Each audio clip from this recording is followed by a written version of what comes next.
Hi friends, என் மெத்தடில் நான் எறா கிரேவி பண்ண போகிறேன். வாங்க பார்க்கலாம். எண்ணெய் காயணும், கடாய் காமிச்சிட்டு அதுக்கப்புறம் எண்ணெய் ஊற்றணும். வெயிட் பண்ணுங்கள் ஃப்ரெண்ட்ஸ். எண்ணெய் ஊற்றியாச்சு. நெக்ஸ்ட்டு பட்டை, லவங்க, சோம்பு எல்லாம் போடணும். போட்டுட்டு காமிக்கிறேன். போட்டு பட்டை, லவங்க, கிராம்பு, ஏலக்காய் எல்லாம் போட்டுக்கலாம். கிராம்பு வந்து வெடிக்கும், தள்ளியே நினைக்கணும்.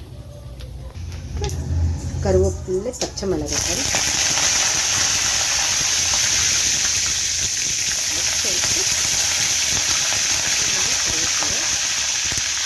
வெங்காயம், தக்காளி போடணும்.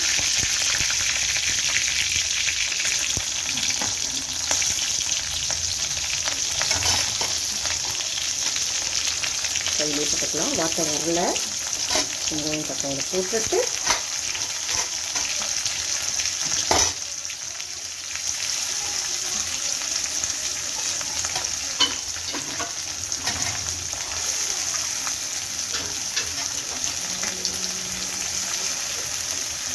வெங்காயம், தக்காளி போட்டாச்சு. இப்போ வதக்கணும் ஃப்ரெண்ட்ஸ். வெங்காயம், தக்காளி நல்லா வதங்கணும்.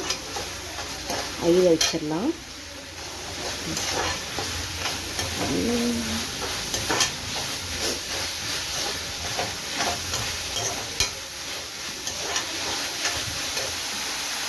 உப்பு, மஞ்சத்தூள் போட்டுக்கலாம். உப்பு, மஞ்சத்தூள் போட்டாச்சு.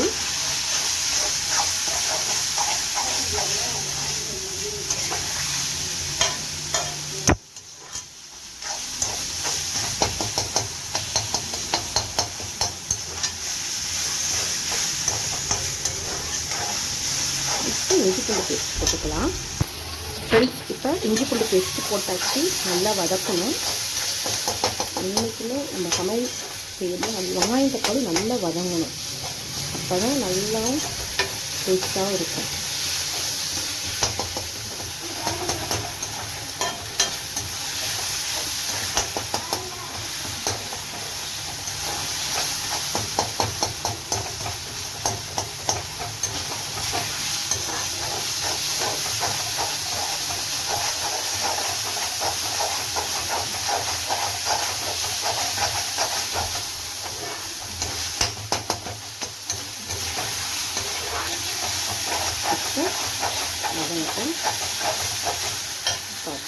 நல்லா வதங்கிருச்சு. மிளகாத்தூள் போட்டுக்கலாம். மிளகாத்தூள் போட்டாச்சு. லைட்டாக தான் தண்ணி ஊற்றணும். கொஞ்சம் அதிகமாக வேகக்கூடாது. அதிகமாக இருந்துச்சுன்னா ஏன்னா கொஞ்சம் ரப்பர் மாதிரி ஆயிடும். தண்ணி ஊற்றிக்கலாம். தண்ணி ஊற்றிக்கணும்.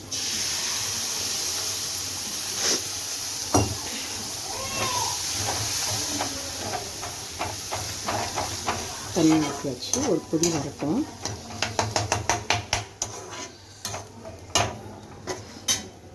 பொடி வருது பாருங்கள். இப்போ எறா போட்டுக்கலாம் உள்ள.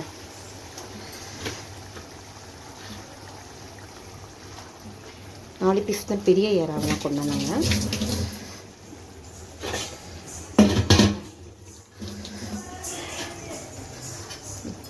நல்லா கலக்கலாம். சிம்மிலேயே வேகட்டும். கொஞ்சம் வெந்து வரட்டும். லாஸ்ட்டில் பெப்பர் போட்டுக்கலாம். இந்த ஸ்டேஜில் வந்துட்டு பெப்பர் தூள் போட்டுக்கணும்.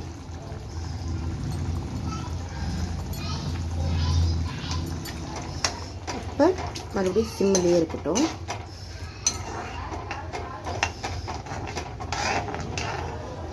அப்புறம் கொத்தமல்லி போட்டுக்கலாம்.